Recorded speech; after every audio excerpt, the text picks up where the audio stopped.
Very good morning. आज अपन बात करने वाले हैं जो आपका बायोलॉजिकल इवोल्यूशन है, यानी जो आपका जैव विकास है, इसका जो अपना लेक्चर नंबर फर्स्ट है, ये अपना लेक्चर नंबर फर्स्ट है, ये अपन रहने वाला है। आप सबको पता है अपनी साइंस बेच की सीरीज चल रही है, जिसके अंदर सबसे पहले अपन ने बायोलॉजी ली थी और बायोलॉजी आपकी जूलॉजी एंड बॉटनी के अंदर कवर है। जो आपकी जूलॉजी है, इस जूलॉजी के ऑलमोस्ट लेक्चर अपने कंप्लीट हो चुके हैं। अब अपन ये मान लीजिए कि लगभग 90% से 95% सिलेबस अपना कवर हो चुका है। अब सिर्फ 2 चैप्टर और बचे हैं। ये मान लीजिए ओवरऑल जूलॉजी की जो क्लासेस है, ये आपके कम से कम भी लेके चले तो 4 से 5 लेक्चर के अंदर कंप्लीट जूलॉजी आपकी क्या हो जाएगी, पूरी हो जाएगी। इसके बाद में जो आपकी बॉटनी वाला पोर्शन है, उस बॉटनी वाले पोर्शन को अपन क्या कर देंगे, स्टार्ट कर देंगे। तो आज वाला जो लेक्चर है, इसमें बायोलॉजिकल जो इवोल्यूशन है, इसकी जितनी भी आपकी थ्योरीज है, इसके जितने भी एक्सपेरिमेंट हो गए, जितने भी प्रयोग हो गए, वो जो भी दिए हुए हैं, तो ओवरऑल बात करें तो ये वाला अपनी जो है, जो लेक्चर नंबर फर्स्ट, या बोले तो बायोलॉजिकल जो इवोल्यूशन है, ये आपका क्या रहने वाला है, पूरा थ्योरेटिकल है। तो अपन इसकी जो थ्योरी है वो देखेंगे, और थ्योरी के अंदर भी कम से कम थ्योरी देखेंगे, वो पॉइंट्स देखेंगे जो आपके लिए एग्जाम में इंपॉर्टेंट हो और डायरेक्ट एग्जाम में जहां से क्वेश्चन आ जाते हैं। तो इसके अंदर खास तौर के ऊपर अपन फोकस करेंगे जो आपका लेमार्कवाद हो गया एंड आपका डार्विनवाद हो गया, बोले तो लेमार्किज्म एंड आपका जो डार्विनिज्म है, उसको इस लेक्चर में क्या कर लेंगे, अपन डिटेल के अंदर क्या कर लेंगे, एक्सप्लेन कर लेंगे। अब इससे पहले मैं आपको एक चीज और बता देता हूं कि जो आपका बायोलॉजिकल इवोल्यूशन है, इस बायोलॉजिकल जो आपका ये इवोल्यूशन है, इस बायोलॉजिकल इवोल्यूशन से रिलेटेड कुछ एक्सपेरिमेंट है, कुछ आपके क्या है, प्रयोग है। उन प्रयोग को अपन क्या करते हैं, वन बाय वन लेके सारे के सारे जो प्रयोग है, उन प्रयोग को अपन देख लेते हैं।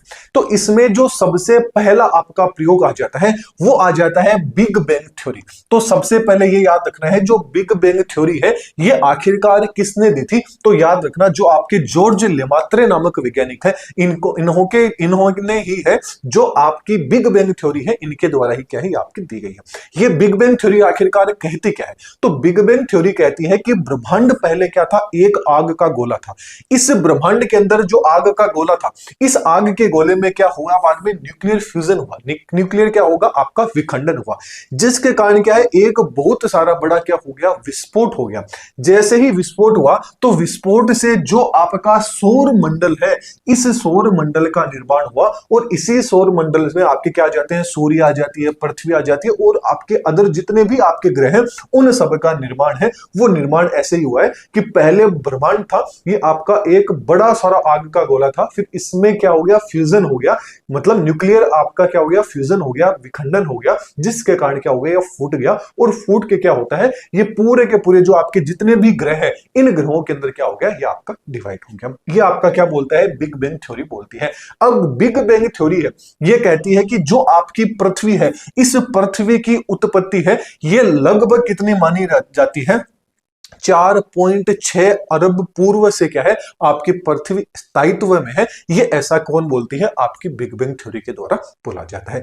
इसके द्वारा जब ये पृथ्वी क्या थी, पहले आग का गोला थी, फिर धीरे धीरे आपकी पृथ्वी क्या होने लग गई, ठंडी होने लग गई, और लगभग जब ये आपके 100 डिग्री सेंटीग्रेड के तापमान के नीचे पहुंची, तो क्या हो गया, यहां पर जल की क्या होगी, धीरे धीरे उत्पत्ति होगी। धीरे धीरे इन्वायरमेंट बनने लगा, गैसें बनने लगी, जिसके द्वारा क्या बनने लगे, आपके बादल बने, क्लाउड बने, फिर बारिश होती रही, कुछ सालों तक कंटिन्यू बारिश होती रही, फिर ये साइकिल ऐसे चलता रहा। इस तरह से आपकी पृथ्वी का क्या हुआ है, ओरिजिन हुआ है। तो ओवरऑल बिग बैंग थ्योरी क्या कहती है कि ब्रह्मांड पहले क्या था, आग का गोला था, इस गोले में क्या हुआ था, न्यूक्लियर विभाजन हुआ था, जिसके कारण क्या हो गया, आपके पृथ्वी का ओरिजिन हो गया। बस इतना याद रखना है। खास तौर पे किसने दिया था, यही क्वेश्चन पूछा जाएगा, इससे रिलेटेड नहीं पूछा जाएगा। तो किसने दिया था, जॉर्ज लेमात्रे ने दिया था। अगली ठीक ऐसे ही आ जाती है बायोलॉजिकल इवोल्यूशन को समझाने के लिए थ्योरी, जिसका नाम है रिलीजियस की आपकी बिलीफ्स, बोले तो जो आपकी धार्मिक मान्यता है। तो धार्मिक मान्यताओं में यदि हिंदू धर्म की बात करें, तो हिंदू धर्म बोलता है कि जो आपकी पृथ्वी है, इसका निर्माण है, इसका ओरिजिन है, वो किसने किया है, ब्रह्मा जी ने किया है। अब ब्रह्मा जी ने किया है, तो ब्रह्मा जी ने एक तो बनाया नर, एक बनाई नारी। तो जो सबसे पहला नर था, उस नर का नाम तो क्या था, मनु था, और जो नारी थी उसका नाम क्या था, श्रद्धा था। ये चीज आपको पता होनी चाहिए। ये तो अपन अपन ने बात कर ली हिंदू धर्म के अकॉर्डिंग। अब यदि अपन बात करें बाइबल के अनुसार, तो बाइबल के अंदर भी जो फादर सुराज थे, इन फादर सुराज के अकॉर्डिंग ये माना गया है कि जो भगवान है उन्होंने 6 दिन के अंदर क्या किया है, अर्थ का बोले तो पृथ्वी का निर्माण है वो कितने दिन के अंदर किया है, 6 दिन के अंदर पृथ्वी का निर्माण कर दिया है। तो ये थोड़ी क्या थी, आपकी धार्मिक मान्यताएं थी। अब आगे बात करें तो फिर बायोलॉजिकल इवोल्यूशन से रिलेटेड और फिर धीरे धीरे थ्योरी आती गई। उसमें से एक थ्योरी थी थ्योरी ऑफ एबायोजेनेसिस। एबायोजेनेसिस बोले तो जीवोत्पत्ति का सिद्धांत। तो ये सिद्धांत क्या बोलता है कि जो आपका जो भी अभी जीवन हुआ है, अभी मतलब जो भी सजीव है, इनका निर्माण है वो इससे पहले जो निर्जीव हुआ करते थे उनसे हुआ है। मतलब जीवन की उत्पत्ति किससे हुई है, जो आपकी निर्जीव हुआ करते थे उनसे हुई है।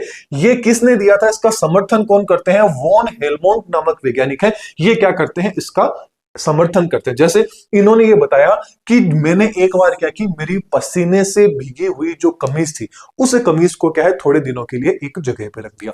फिर थोड़े दिनों बाद मैंने देखा तो उस कमीज से क्या हो गया, एक चूहे की उत्पत्ति हो गई। ये किन्होंने बताया, आपके वॉन हेलमोंट ने बताया। तो ये लाइन आपको याद रखनी है कि भाई इन्होंने पसीने से भीगी हुई शर्ट के द्वारा बताया कि क्या हो चुकी है, चूहे की उत्पत्ति हो चुकी है। लेकिन बाद में इस सिद्धांत को क्या कर दिया गया है, खारिज कर दिया गया है कि भाई इसके कोई भी प्रूफ है, वो प्रूफ नहीं मिल पाए थे। तब इसके बाद में आई थी theory of biogenesis. Theory of biogenesis बोलती है कि जो भी आपका जीव है उसके निर्जीव से नहीं होके, क्योंकि निर्जीव किसका निर्माण कर सकती है, ये पेन ऐसे थोड़ी है कि इसकी फोटोकॉपी हो जाएगी, ये पेन खुद ही रिप्रोडक्शन करेगा और नया पेन बना देगा, ऐसा तो पॉसिबल है नहीं। तो जो सजीव होता है उस सजीव के द्वारा ही दूसरे सजीव का क्या हो सकता है, निर्माण हो सकता है। ये कौन बोलती है, आपकी थ्योरी ऑफ बायोजेनेसिस बोलती है। थ्योरी ऑफ बायोजेनेसिस है, इसका जो समर्थन है वो समर्थन किसने किया था पूछ लिया जाए तो लुई पास्चर हो गए, रेडी होगी एंड स्पेलोंजानी हो गए आपके। इन्होंने क्या किया है, इसका क्या किया है, इस थ्योरी का जो मतलब पूरा समर्थन है वो समर्थन इन्होंने दिया है। ये थ्योरी बोलती है, इन्होंने एक्सपेरिमेंट किया कि जो कुछ मांस के टुकड़े थे, उन मांस के टुकड़ों से क्या होती है, उत्पत्ति होती है। कैसे, इन्होंने एक फ्लास्क लिया, उसकी क्या है चोंच की, मतलब उसे फ्लास्क को थोड़ा सा ऐसे चोंच कैसी तरह निकाल दी, जैसे जो आपका मतलब जो आपका बतख होता है ना उसके जैसी इसकी चोंच थी। इन्होंने इसके अंदर क्या रख दिया, एक मांस का टुकड़ा रख दिया। अब इसके अंदर मांस का टुकड़ा रखा और यहां से इसको खुला छोड़ दिया। तो थोड़े दिनों के बाद इन्होंने देखा कि यहां पर क्या हो चुका है कि जो आपकी मक्खियां होती है ना, मक्खियों ने यहां पे क्या दे रखे हैं, अंडे दे रखे हैं। इसके साथ साथ में 2-4 मक्खियां इनको क्या है अंदर के साइड में इस मांस के टुकड़े के पास में भी देखने को मिली। तो फिर इन्होंने बताया कि जो एक मतलब जो जीव होता है उसी जीव के द्वारा क्या होता है, नए जीव की क्या होती है, उत्पत्ति होती है। ये इन्होंने पूरा का पूरा एक्सपेरिमेंट करके इस चीज को समझाई थी, जो आपकी थ्योरी ऑफ बायोजेनेसिस है। चलिए अब आगे बात करते हैं कि थ्योरी ऑफ बायोजेनेसिस है, इसके अंदर आगे आ जाता है जो केमिकल ओरिजिन ऑफ लाइफ, कि किस तरह से जीवन है वो रासायनिक मतलब रसायनों की तरह से उत्पन्न हुआ है। जैसे कि अपन इसको समझने की कोशिश करते हैं कि यह सिद्धांत बोलता है कि कोई भी जीव है उस जीव की उत्पत्ति किससे हुई है, किसी न किसी रसायन से हुई है, किसी की किसी केमिकल से हुई है। ये जो सिद्धांत है आपका, ये जो थ्योरी है, इस थ्योरी को दी थी जो आपके ओपेरिन एंड जो हेल्डेन नामक वैज्ञानिक है, इनके द्वारा ये थ्योरी दी गई है। ये थ्योरी क्या बोलती है, ये थ्योरी बोलती है कि पृथ्वी की उत्पत्ति है वो किससे हुई है, पानी। अब सीधी सी बात है कि केमिस्ट्री बोलती है आपकी कि पानी है ये एक तरह का क्या होता है, केमिकल है। तो इनकी बात क्या हो जाती है, यहां पर प्रूफ हो जाती है। बोले तो रासायनिक संश्लेषणवाद का जो सिद्धांत है वो भी आपको केमिकल ओरिजिन ऑफ लाइफ, ये जो थ्योरी है इसका एक नाम हो रहा है जिसको क्या बोला जाता है, रासायनिक संश्लेषणवाद भी बोला जाता है। पूछ लिया जाए कि रासायनिक संश्लेषणवाद थ्योरी है ये किसने दी थी, तो याद रखना जो आपके ओपेरिन एंड हेल्डन नामक वैज्ञानिक थे, इन्होंने बताया था कि पृथ्वी पर जीवन की उत्पत्ति किससे हुई है, पानी उनमें जो रसायन होते हैं उन रसायन के संयोग से हुई है। अर्थात कि जो आपकी पृथ्वी थी, इस पृथ्वी पर पहले क्या था, जल था। अब जल था इसी कारण तो क्या हो पाई है, इसकी संभव हो पाई है कि जीवन संभव हो पाया है। जैसे इसके अलावा यदि उन्होंने एग्जाम्पल दिया कि भाई जो आपका चंद्रमा है, उस चंद्रमा के ऊपर जल अनुपस्थित है, मतलब पानी वहां पर नहीं है, इसीलिए तो लोग चंद्रमा पे नहीं रह पा रहे हैं ना। क्यों, क्योंकि वहां पर पानी है वो पानी नहीं है। जीने के लिए क्या चाहिए? पानी चाहिए, किसी न किसी केमिकल चाहिए, पानी चाहिए। तो वो पानी ही यदि नहीं है, इसीलिए तो चंद्रमा पे जीवन अस्तित्व में नहीं है। तो पृथ्वी पे पानी है, इसलिए क्या हो चुका है? जीवन का संभव हो चुका है। इसके अलावा इन्होंने बताया कि जब पृथ्वी पर जल तो था, लेकिन उस टाइम पे क्या थी? ऑक्सीजन इतनी नहीं थी। मतलब बोले तो यहां अवायवीय दशाओं के अंदर ही क्या हुआ है? जीवन की उत्पत्ति हुआ है। कि मतलब पानी तो था, लेकिन उस टाइम पे ऑक्सीजन की मात्रा इतनी नहीं थी, इसीलिए क्या है? उस पानी के अंदर ही जीवों के, क्योंकि आपने देखा होगा यदि जिस टाइम अपन पीछे की साइड में देखें तो अपन से पहले क्या होती थी कि जिस टाइम पे अर्थ नई नई बनी थी, उस टाइम पे जो जल में रहने वाले जीव थे वो सबसे पहले आए थे। तो उस टाइम पे क्योंकि इन्वायरमेंट था, जो सतह थी उसके ऊपर क्या थी? ज्वालामुखी विस्फोट होते थे, तो इतनी ज्यादा वहां पर ऑक्सीजन नहीं थी, इसलिए मतलब लैंड के ऊपर जीना इतना संभव नहीं था।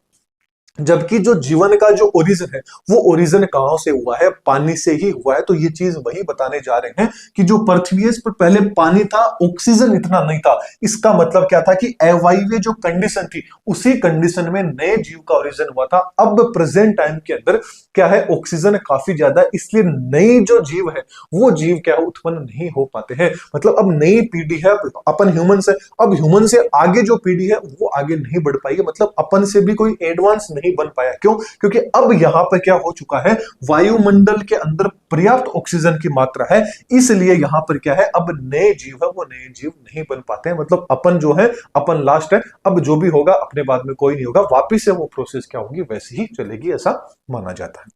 चलिए आगे बात करें तो जो आपका रासायनिक विकास है, इस रासायनिक विकास है, इसका ओरिजिन कैसे हुआ है केमिकल से, इसको समझाया है इन्होंने। कैसे समझाया? इन्होंने बताया कि भाई सबसे पहले जो आपके तत्व थे वो तत्व किसके बने थे? कार्बन, हाइड्रोजन, नाइट्रोजन एंड आपके ऑक्सीजन से बने थे, राइट? अपन कहते हैं बिल्कुल। अब ये जो आपके तत्व थे, ये तत्व मिलके किसका निर्माण कर लेते हैं? आपके अणु बना लेते हैं। किसका कर लेते हैं? H2, N2 एंड आपका CO2। मतलब ये आपके जो तत्व थे ये मिलते हैं और मिलके किसका निर्माण कर लेते हैं? अणु का कर लेते हैं। ये जो अणु है, ये अणु आपस में मिलके किसका निर्माण कर लेते हैं? यौगिक का निर्माण कर लेते हैं। किसका कर लेते हैं? कंपाउंड बना लेते हैं, यौगिक बना लेते हैं। जैसे फॉर एग्जांपल बात करें तो सबसे पहला जो अकार्बनिक यौगिक है वो तो कौन हो जाता है? आपका वाटर हो जाता है, बोले तो जल हो जाता है। ठीक ऐसे ही सबसे पहला जो आपका अकार्बनिक था, ये तो क्या था? आपका अकार्बनिक था।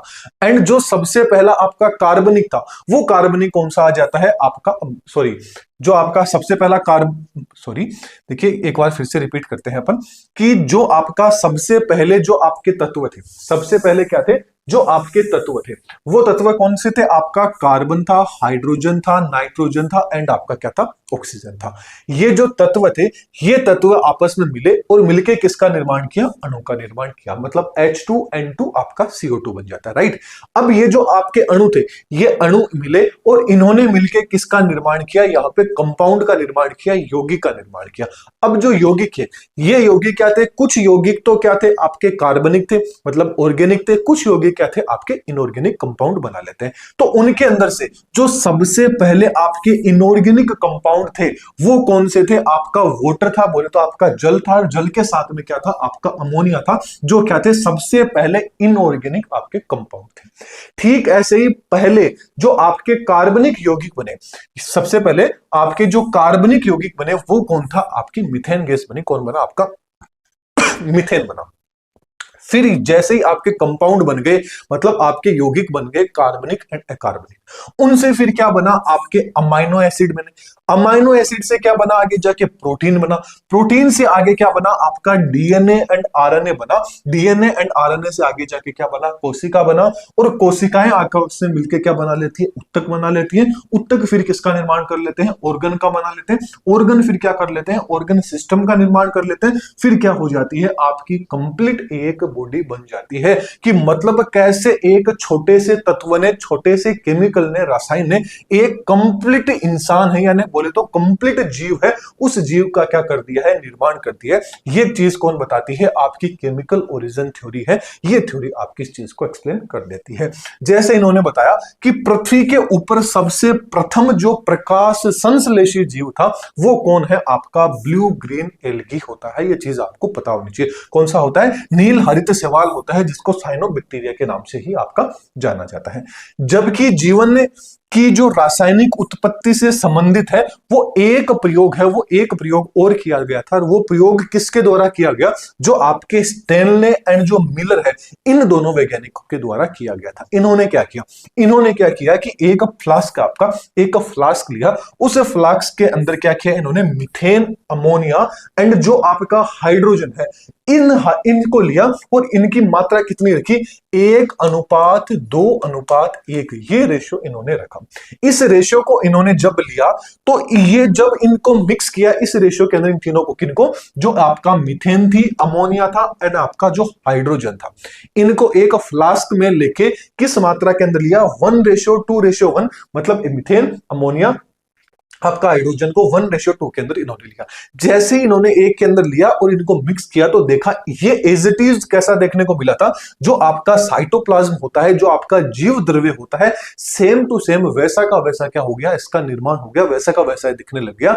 इसीलिए इससे स्पष्ट हो गया कि जीवों की जो उत्पत्ति है वो उत्पत्ति पानी के अंदर जो आपके रसायन है, उन रसायनों के द्वारा ही जीवन की उत्पत्ति हुई है। तो पूछ लिया जाए कि जो 1:2 वाला जो मतलब एक्सपेरिमेंट है, वो एक्सपेरिमेंट कितने किया? बोले तो मीथेन, अमोनिया, हाइड्रोजन वाला, तो वो आपके स्टेनले एंड जो मिलर नामक वैज्ञानिक थे, इन्होंने बताया, इन्होंने ये चीज प्रूफ कर दी कि जो जीव है, उन जीव का ओरिजिन किससे हुआ है? केमिकल के द्वारा ही हुआ है, बोले तो रसायनों के द्वारा ही हुआ है।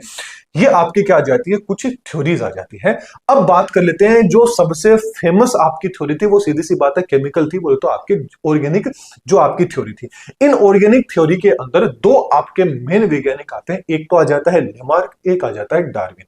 अब सबसे ज्यादा जो क्वेश्चंस आते हैं, या तो बिग बैंग थ्योरी वाला आ जाएगा, या आपका ऑर्गेनिक थ्योरी वाला, मतलब जो आपकी केमिकल थ्योरी है ये किसने दी थी, आ जाएगा।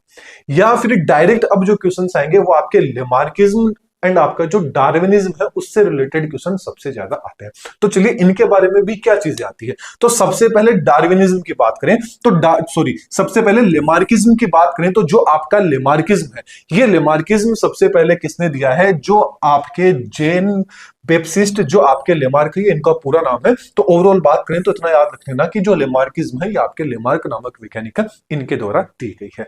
अब सबसे ज्यादा जो चीजें हैं वो ये पूछ ली जाती है कि जो लेमार्क था, इन लेमार्क ने जो अपनी थ्योरी दी ये कौन सी बुक के अंदर लिखा? तो इन्होंने जिस बुक का अंदर लिखा उस बुक का नाम आपको पता होना चाहिए, और उसका नाम था फिलोसोफी जूलोसिका। क्या रखना, क्या नाम था? फिलोसोफी जूलोसिका। जबकि ये पूछ लिया जाए कि इन्होंने जो सिद्धांत दिया था, जो इन्होंने थ्योरी दी थी, उस थ्योरी का नाम क्या था? तो याद रखना उसका था theory of inheritance of acquired characters. बोले तो उपार्जित लक्षणों की वंशागति का जो सिद्धांत है, ये सिद्धांत किसने दिया था पूछ लिया जाए तो याद रखना ये सिद्धांत आपके लेमार्क नामक वैज्ञानिक ने दिया था। अब क्वेश्चंस ऐसे भी आ सकता है कि जो आपका लेमार्क है, लेमार्क ने कौन सी थ्योरी दी थी? तो थ्योरी का नाम आपको ये वाला याद रख लेना है। ऐसे ही लेमार्क ने जो थ्योरी दी थी वो थ्योरी कौन सी बुक के अंदर लिखी थी? तो वो बुक कौन सी थी? फिलोसोफी जूलोसिका आपकी बुक थी। चलिए ये तो इससे बेसिक रिलेटेड क्वेश्चन आ गए। अब बात करते हैं लेमार्क बाद आखिरकार क्या बोलता है, कि मतलब लेमार्क ने क्या कहा।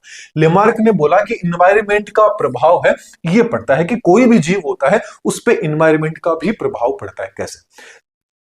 जैसे इन्होंने बोला कि जीव जिस भी इन्वायरमेंट में रहता है उसी अकॉर्डिंग क्या कर लेता है? वो अपने शरीर का क्या कर लेता है? विकास कर लेता है, डेवलपमेंट कर लेता है। ये किसने बता दिया? भाई लेमार्क ने बता दिया। इसके बाद में इन्होंने ये बताया कि कोई भी जीव होता है, यूज एंड डिसयूज थ्योरी इन्होंने दी। इन्होंने बताया कि कोई भी इंसान है, कोई भी जीव है, कोई भी ऑर्गेनिज्म है, वो जितना मतलब जिस ऑर्गन का या जिस भी चीज का जितना ज्यादा यूज करता है वो चीज उतनी ज्यादा डेवलप हो जाती है, और जिस चीज को वो यूज करना छोड़ देता है वो धीरे धीरे धीरे धीरे क्या हो जाती है? एक्सटेंड हो जाती है। अब ये जो चीज थी, ये चीज इनके सबसे पॉपुलर रही, क्योंकि ये वाली चीज थी ये हर जगह लागू भी नहीं होगी, कुछ जगह इनकी क्या होगी? लागू भी होगी। तो आगे जो भी विवाद हुआ वो इनकी इसी थ्योरी पे हुआ। जैसे इन्होंने बताया कि कोई भी अंग है वो जितना ज्यादा काम करेगा उतना ही क्या हो जाएगा? वो विकसित हो जाएगा, डेवलप हो जाएगा। एंड जो अंग जितना ज्यादा काम कम करेगा वो उतना ही क्या हो जाएगा? वहां से गायब हो जाएगा, बोले तो छोटा हो जाएगा। जैसे फॉर एग्जाम्पल, फिर उन्होंने एग्जाम्पल के द्वारा भी समझाया। एग्जाम्पल इन्होंने ये दिया कि भाई मान लीजिए जो आपका जिराफ है, वो जिराफ पहले हुआ क्या करते थे, उनकी गर्दन छोटी छोटी हुआ करती थी, क्योंकि फिर वो क्या थे, जिराफ धीरे धीरे क्या थे, नीचे जो पेड़ पौधे थे उनसे खाना खाते थे, उनसे क्या थे, घास फूस खाते थे। पेड़ की साइज जैसे जैसे बढ़ती गई तो वैसे वैसे उन्होंने क्या किया, गर्दन को ऊपर करते करते कहते, जैसे जितने पेड़ ऊपर गए तो वैसे वैसे इनकी गर्दन भी क्या होती गई, लंबी होती गई। ये चीज इन्होंने क्या है, एक्सपेरिमेंट दे दिया। अब चलिए यहां तक तो सही था, आगे थोड़ा सा आपको बाद में समझ में आएगा। पहले इसका अपन तीसरा एक्सपेरिमेंट पढ़ते हैं कि भाई ये सिद्धांत इतना विवादित क्यों रहा, ये थोड़ी देर के अंदर अपन पढ़ेंगे। अगला आ जाता है कि इनहेरिटेंस ऑफ एक्वायर्ड कैरेक्टर्स, कि उपार्जित गुणों का वंशागत कैसे होता है, ये भी इन्होंने बता दिया। तो इन्होंने बताया कि जीवन काल के अंदर आपके शरीर के अंदर जो भी चीज आप अर्जित करते हैं, जो भी लक्षण आ गए, जो भी परिवर्तन है, वो चीज यदि आप अर्जित कर लेते हैं तो वो क्या होती है, अगली जनरेशन के अंदर वो पहुंच जाती है। तो सीधी सी बात है। फिर इनका ये एग्जाम्पल इन्होंने दिया कि मान लीजिए कोई भी जो लोहार है, मतलब इस चीज का इन्होंने तो ये बोल दिया कि भाई कोई भी चीज होती है उसको आप अपने लक्षण अकॉर्डिंग, मतलब जिस भी चीज को आप अपने इस जीवन में अर्जित कर लेते हैं वो अगले जीवन में पहुंच जाती है। लेकिन फिर एग्जाम्पल ये दिया गया कि भाई मान लीजिए कोई भी लोहार होता है, वो लोहार लोहे को पीटता है, उसकी मसल्स कितनी मजबूत होती है, तो जरूरी थोड़ी ना है कि उस लोहार के पास में जो मजबूती है मसल्स के पास, वो मजबूती उनके बच्चों के पास में भी होगी। इस पे थोड़ा सा क्या आ गया, विवाद आ गया। फिर अगला था कि इंटरनल वाइटल फोर्स, मतलब आंतरिक प्रेरक शक्ति। तो इन्होंने बताया कि कोई भी ऑर्गेनिज्म की आंतरिक शक्ति जो भी उसमें मजबूत होती है, मतलब आंतरिक शक्ति उसमें जैसी होगी वैसे ही उसके जो ऑर्गन रहेंगे, वो अंग रहेंगे, उनके अंदर भी, उसके आकार में भी, उसकी साइज में भी क्या होने लग जाएगा, वैसा ही परिवर्तन होने लग जाएगा। ये कुछ 4 पॉइंट है। ये 4 पॉइंट क्या है, इन्होंने लेमार्क ने अपने अकॉर्डिंग बता दिए।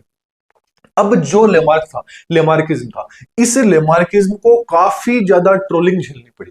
ट्रोलिंग क्यों झेलनी पड़ी, कुछ लोग तो क्या आ गए इसके, क्योंकि देखिए कोई भी इंसान कब किसी दूसरे को ट्रोल करता है ना, तो कुछ लोग तो उसके पक्ष में आ जाते हैं और कुछ लोग क्या रहते हैं, उसके विपक्ष में रहते हैं। तो यहां पर भी वही हुआ कि कुछ लोग तो लेमार्किज्म के पक्ष में थे और ज्यादातर लोग क्या थे, इसके विपक्ष में थे। तो पक्ष वालों ने क्या कारण दिया, विपक्ष वालों ने क्या कारण दिया, तो हर जगह किसी न किसी की सुननी पड़ती है। तो चलिए अपन सुन के देखते हैं, दोनों पक्षों को सुनते हैं।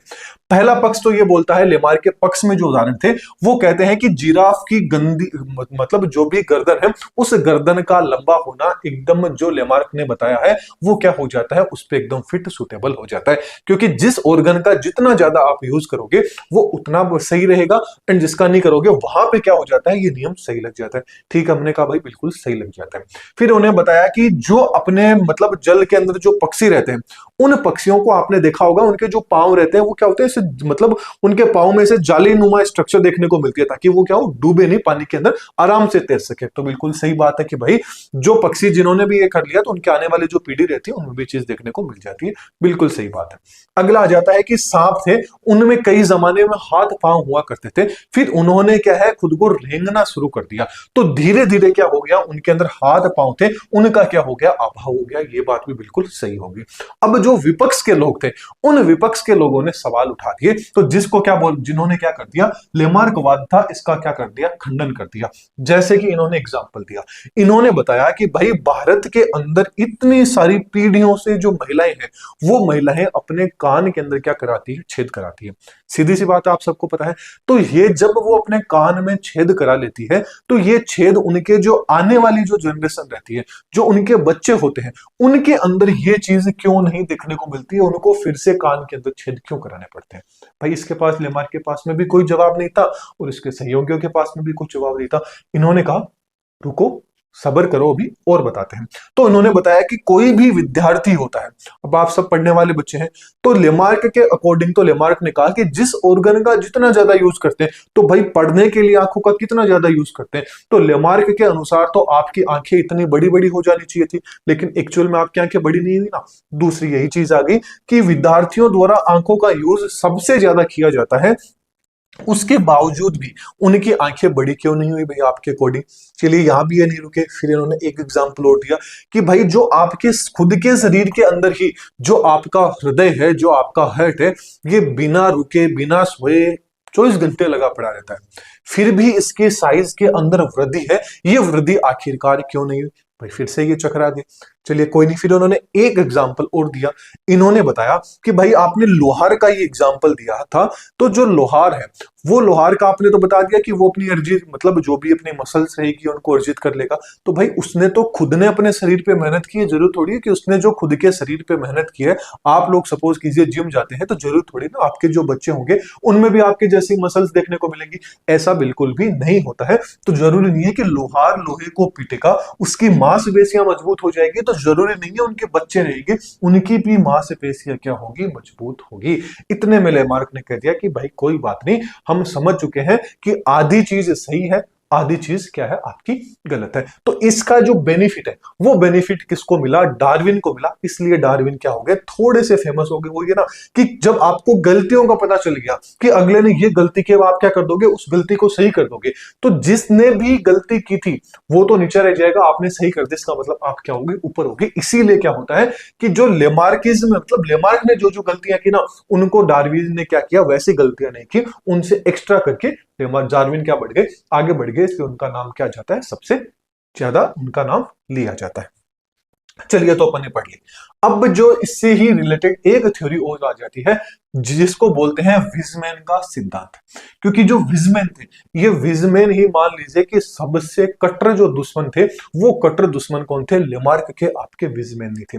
भाई विजमैन ने कहा कि लेमार्क जी, आपने कहा कि यदि कोई भी जीव है उस जीव को अपना अंग यूज नहीं करेगा, या जो भी चीज आपने बताई कि जो भी यूज करते हैं, वंशागति आपने बताया कि भाई यदि कोई दूसरा काम कर लेता है तो उसके जो करेक्टर होते हैं वो अगली पीढ़ी में भूल जाते हैं। तो भाई मैंने ये एक्सपेरिमेंट चूहों पे किया है, वो भी उसकी लगातार 22 पीढ़ियों तक मैंने एक्सपेरिमेंट किया है कि हर एक पीढ़ी में मैंने चूहे की क्या है, पूंछ काट दी।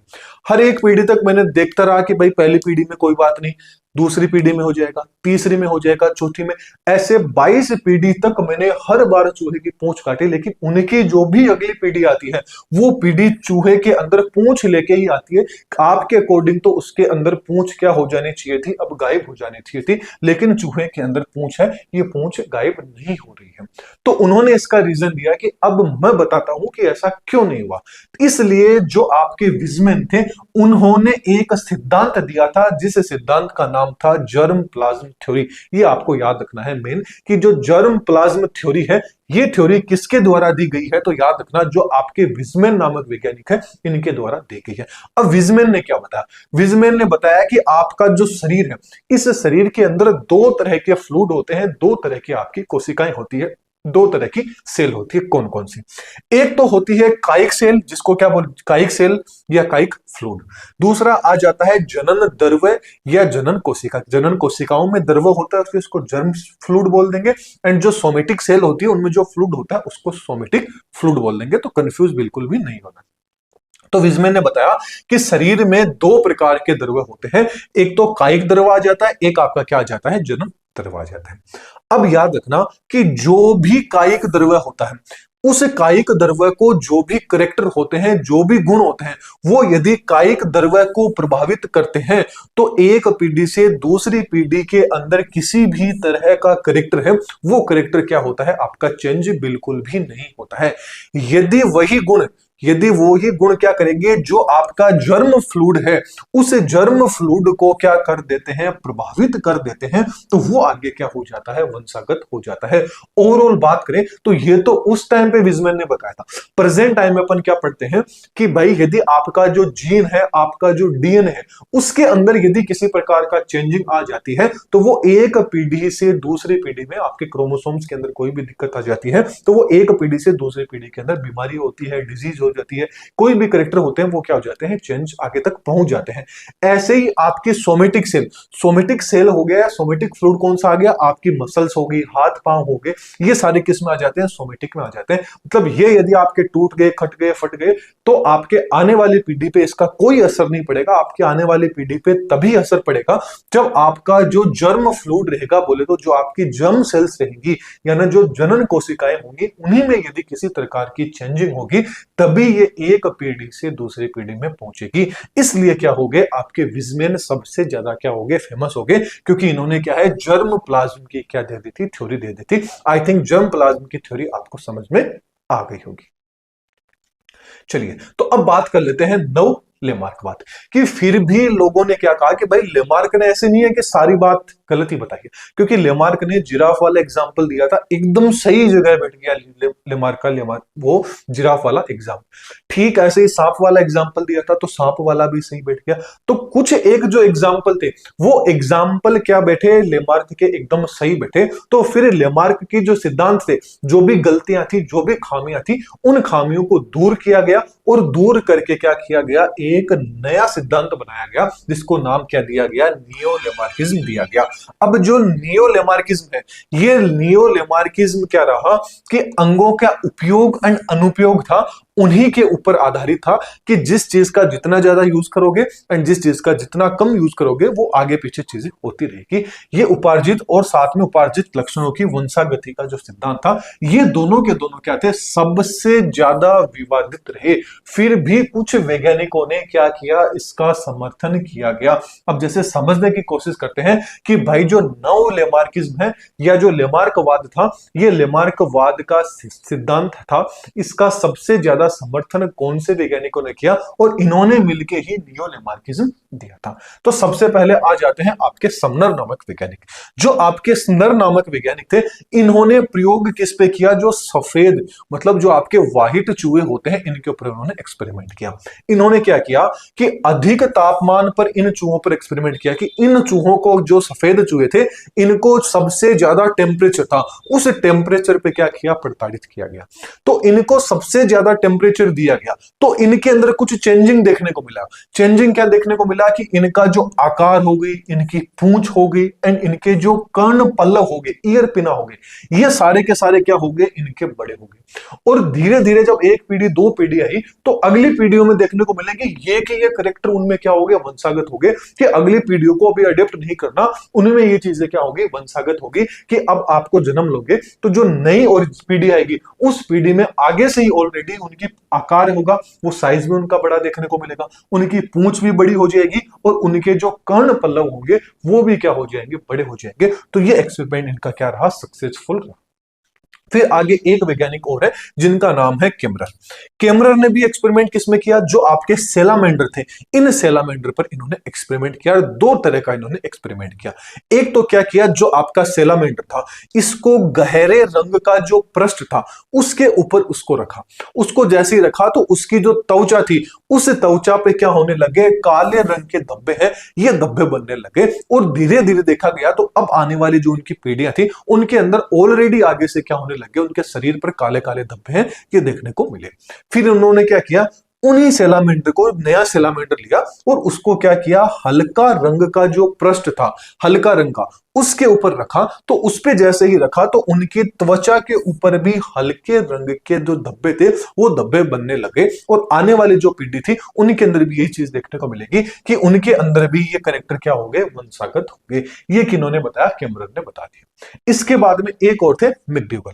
मैकडूगल ने भी क्या है, ये एक्सपेरिमेंट किस पे किया, चूहों पे किया।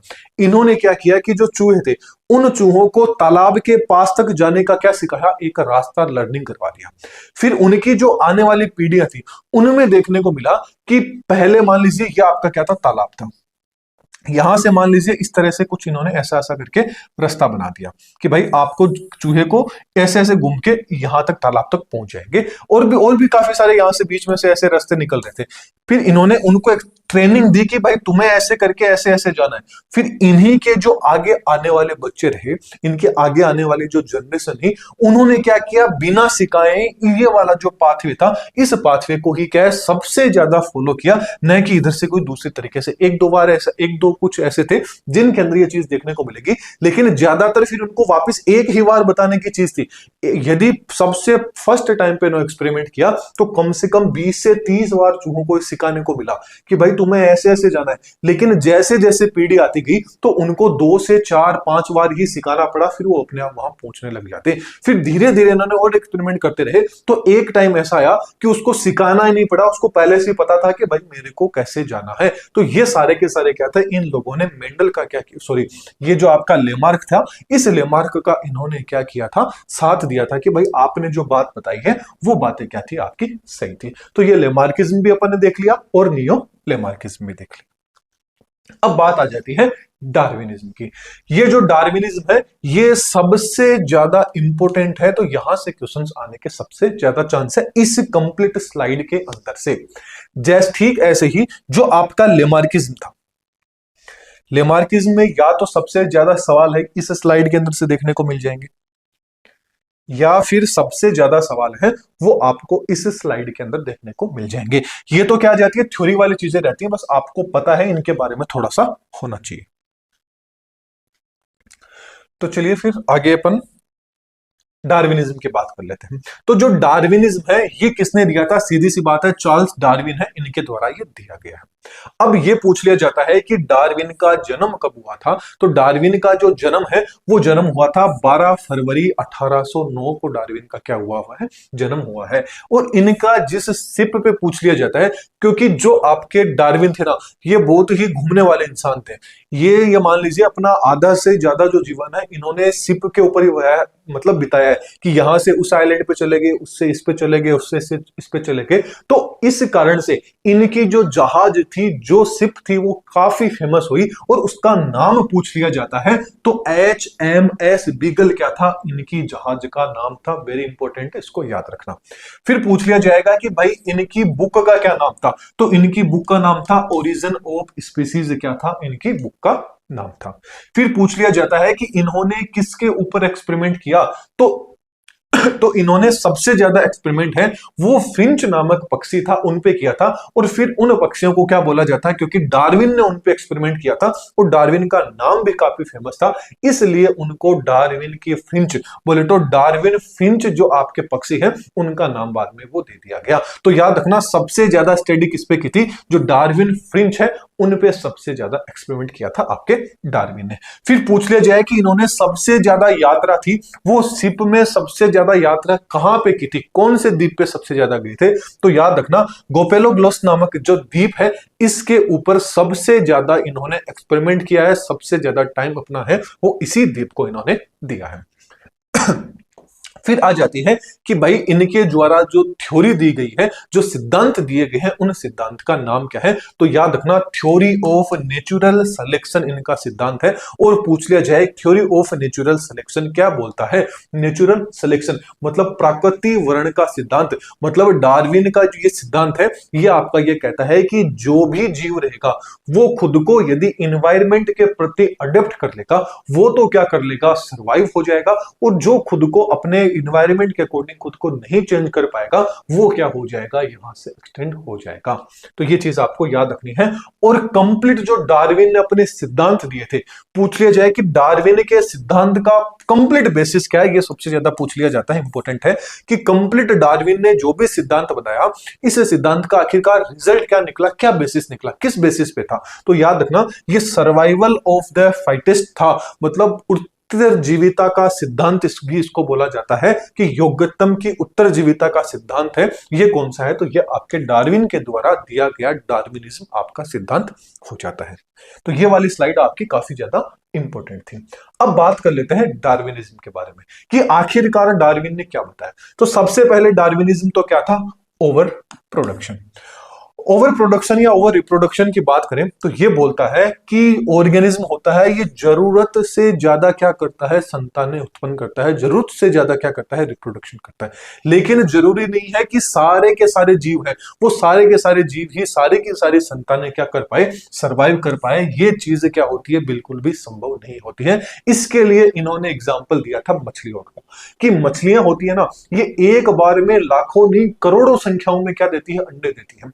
लेकिन फिर भी बताइए मछलियों की संख्या क्या ज्यादा है, नहीं है ना। क्यों, क्योंकि उन्हीं करोड़ों के अंदर से ही कुछ हजारों या कुछ सौ ही होती है जो क्या कर पाती है, सरवाइव कर पाती है एनवायरनमेंट के साथ में। बाकी सारी की सारी क्या हो जाती है, धीरे धीरे क्या हो जाती है, नष्ट हो जाती है। तो ये चीज इन्होंने बताई। इसके बाद में इन्होंने दिया वेरिएशन के बारे में। इन्होंने बताया कि पॉपुलेशन के अंदर जो आपकी नेचुरल वेरिएशन होती है वो देखने को मिलती है। नेचुरल वेरिएशन देखने को मिलती है मतलब जो, फिर इन्होंने बताया कि जो आपके हिरण होते हैं, ये हिरण, जो वाले हिरण सबसे ज्यादा घास खाते हैं ना, वो ही सबसे तेज भागने वाले हिरण होते हैं। मतलब जिनके अंदर भी वेरिएशन होगा, वो वेरिएशन कैसे पता चलेगी कि जो जिस वैरायटी का होगा उसमें उसी वैरायटी की जो वेरिएशन है वो देखने को मिल जाएगी। कि भाई फिर इन्होंने बताया कि हिरण भी काफी तरह के होते हैं। हिरण वैसे देखने में तो सारे सेम दिखते हैं ना, लेकिन सबसे तेज हिरण है वही भागेगा जो क्या करेगा, डाइट पे रहेगा। क्योंकि मोटा इंसान कभी नहीं पाएगा। एक तो आप खुद को देख लीजिए, एक दूसरे को देख लीजिए जो मोटा है, वही वेरिएशन वाली चीज यहां लग जाती है। क्योंकि आप पतले हैं, आप जल्दी से भाग भी लेंगे, और यदि बीच में कोई छोटा सा रास्ता है उसको भी आप क्या कर लेंगे, कोई भी रेलिंग है उसके अंदर से भी आप गुजर जाएंगे। लेकिन कोई मोटा रहेगा, वो भाग भी नहीं पाएगा और उस रेलिंग के अंदर तो वो फिट हो ही नहीं पाएगा। तो ये क्या हो जाता है, आपका वेरिएशन हो जाती है। फिर अगला आ जाता है स्ट्रगल ऑफ एक्सटेंस। मतलब जीवित रहने के लिए भी जंग करनी पड़ती है, स्ट्रगल भी करना पड़ता है। अब आपको पढ़ने के लिए भी स्ट्रगल करना पड़ रहा है। तो ये जो स्ट्रगल है, ये स्ट्रगल क्या होता है, तीन तरह का स्ट्रगल होता है। कैसा कैसा? पहला आ जाता है intra specific, inter specific, environmental struggle. जैसे इसको समझने की कोशिश करें, तो सबसे पहला आ जाता है intra specific. Intra specific struggle वो होता है जो एक ही स्पीसीज के बीच में होता है।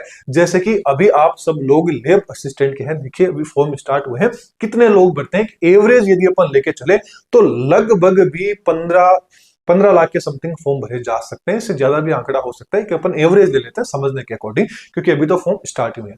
मान लेते हैं कि 15 लाख फॉर्म भरे हैं, तो ये जो 15 लाख लोग हैं, ये एक ही तो स्पीसीज के लोग हैं ना। तो बस वही चीज है कि एक ही स्पीसीज के लोगों के बीच में यदि कॉम्पिटिशन होता है, स्ट्रगल होता है, वो क्या कहलाता है, इंट्रा स्पेसिफिक स्ट्रगल कहलाता है। ये स्ट्रगल किस चीज के लिए हो सकता है, कंपटीशन के लिए हो सकता है, फूड के लिए हो सकता है, एंड साथ में रिप्रोडक्शन के लिए भी हो सकता है सेम स्पीसीज के अंदर।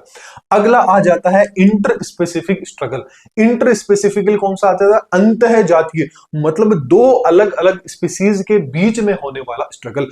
कुत्ता बिल्ली ले लीजिए, शेर हिरण ले लीजिए, दो अलग अलग, क्योंकि सबको क्या चाहिए, फूड के लिए होता है ज्यादातर, और ज्यादातर किसके लिए होता है, शेल्टर के लिए होता है, आवास के लिए होता है। अगला आ जाता है इन्वायरमेंटल स्ट्रगल।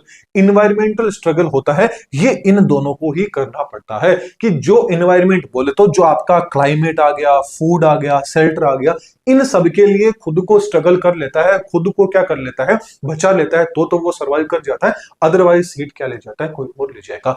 यदि आप मन लगा के पढ़ेंगे तो क्या हो जाएगा, सीट आपकी कंफर्म हो जाएगी। अदरवाइज क्या हो जाएगा, आपको स्ट्रगल करना पड़ जाएगा, और दूसरा क्या ले जाएगा, उस सीट को ले जाएगा। यही क्या होते हैं, आपके तीनों के तीनों क्या हो जाते हैं, स्ट्रगल हो जाते हैं, जो चीज मैंने आपको बता दी। चलिए अगला आ जाता है सर्वाइवल ऑफ द फाइटेस्ट। मतलब जिनके ट्रेड्स होते हैं, जिनके लक्षण होते हैं, वेरिएशन होती हैं, विभिन्नताएं होती हैं, वो यदि इन्वायरमेंट के प्रति अनुकूलित हो जाती है, वो ही क्या कर पाते हैं, सर्वाइव कर पाते हैं। अदरवाइज क्या हो जाते हैं, वो एक्सटेंड हो जाते हैं, बोले तो विलुप्त हो जाते हैं। फिर आ जाता है नेचुरल सिलेक्शन, जिसको प्राकृतिक चयन का सिद्धांत भी बोला जाता है। पूछ लिया जाए कि नेचुरल सिलेक्शन थ्योरी है, क्या नेचुरल सिलेक्शन है, ये किसने एक्सप्लेन किया था, तो याद रखना जो आपके डार्विन नामक वैज्ञानिक है, इनके द्वारा ये दी गई। ये क्या बोलते हैं, तो ये थ्योरी बोलती है कि इन्वायरमेंट में खुद को जो इंसान क्या कर लेता है, चुन लेता है कि भाई मैं इन्वायरमेंट के अकॉर्डिंग मैं क्या कर लूंगा, खुद में चेंजिंग कर लूंगा, खुद में अडेप्ट कर लूंगा, तो क्या रह जाएगा, वो जीवित रह जाएगा, अथवा वो कहीं का भी नहीं रह पाता है। बोले तो बेस्ट अडेप्टेड ऑर्गेनिज्म क्या कर लेते हैं, सरवाइव कर देते हैं, रिप्रोड्यूस एंड पास्ट ट्रेड्स। और फिर वो क्या करते हैं, जो भी अपने अंदर जो भी चेंज आई है, उसको एक पीढ़ी से क्या कर देते हैं, दूसरी पीढ़ी के अंदर भी वो ट्रांसफर कर देते हैं। अगला आ जाता है origin of new species. Origin of new species का मतलब आ गया कि लंबे टाइम तक यदि नेचुरल सिलेक्शन होता रहता है, मतलब यदि लंबे समय तक नेचुरल सिलेक्शन होता रहता है, प्राकृतिक चयन होता रहता है, तो क्या हो जाती है, आगे जाके एक नई स्पीसीज का क्या हो जाता है, निर्माण हो जाता है। कि पहले खुद देखिए कि कहानी स्टार्ट होती है पानी से, कि जीव का जो ओरिजिन है वो पानी से हुआ था। अब पानी से भी बाहर निकलते निकलते निकलते निकलते आज देखिए चांद तक अपन लोग पहुंच चुके हैं। तो आप खुद देखिए कि एक तो पानी वाला ले लीजिए, एक अभी प्रेजेंट टाइम पे जो चांद पे है वहां तक आप ले लीजिए कि किस तरह से एक नई स्पीसीज है वो नई स्पीसीज बन गई है। तो ये सारी की सारी चीजें हैं, ये डार्विन ने बहुत ही खूबी से क्या है इन सबको पहचान लिया था, एक्सप्लेन कर दिया था, इसलिए डार्विन क्या हो गए थे, सबसे फेमस हो गए थे। और डार्विन का जो सबसे फेमस सिद्धांत है वो आपका नेचुरल सिलेक्शन का ही है कि जो भी खुद को अडेप्ट कर लेगा, यदि प्रेजेंट टाइम में आप पढ़ते हैं, मेहनत करते हैं और खुद को अडेप्ट कर लेते हैं तो आपको क्या मिल जाएगी, वैकेंसी मिल जाएगी, आपका सिलेक्शन हो जाएगा। अदरवाइज आप क्या हो जाएंगे, भीड़ से क्या हो जाएंगे, आउट हो जाएंगे। यही क्या बोलता है, आपके नेचुरल सिलेक्शन का नियम बोलता है। और हमेशा याद रखना पूरे जीवन के अंदर डार्विन का यही सिद्धांत क्या होता है, हर एक चीज के ऊपर क्या करता है, एकदम फिट बैठता है, नेचुरल सिलेक्शन का सिद्धांत। कि यदि इन्वायरमेंट में ऐसे ही, अभी देख लिया कोरोना डिजीज आई थी, जिन जिन के अंदर कोरोना, ऐसे तो है नहीं कि जिस जिसको भी हुआ था वो सबके सब खत्म हो गए थे, नहीं हो पाया था ना ऐसा। जिन्होंने खुद को अडेप्ट कर लिया, जिन्होंने खुद की इम्यूनिटी को बूस्ट कर लिया, लड़ने में सक्षम रहे, वो तो सर्वाइव करवाए। अदरवाइज क्या हो गया आप सबको पता है। चलिए अब लास्ट एंड फाइनल आपका क्या आ जाता है कि जो थ्योरी ऑर्गेनिक जो आपका मतलब बायोलॉजिकल इवोल्यूशन है, इससे रिलेटेड थ्योरी में कि भाई डार्विन भी ऐसा नहीं है कि सारी बातें डार्विन ने बता दी वो सारी की सारी सही थी। अब डार्विन की भी आलोचना ही हुई, लेकिन लेमार्क के जितनी नहीं हो पाई, क्योंकि डार्विन ने जो भी चीज बताई थी ना वो चीजें तो सही थी, बस डार्विन को उनके बारे में पता नहीं था। जैसे कि किन चीज के बारे में पता नहीं था, डार्विन को विभिन्नता बोले तो वेरिएशन की उत्पत्ति कहां से हुई है, कि उन्होंने भाई वेरिएशन नाम तो दे दिया विभिन्नता तो, लेकिन उनको यह नहीं पता था कि वेरिएशन आखिरकार आया कहां से है।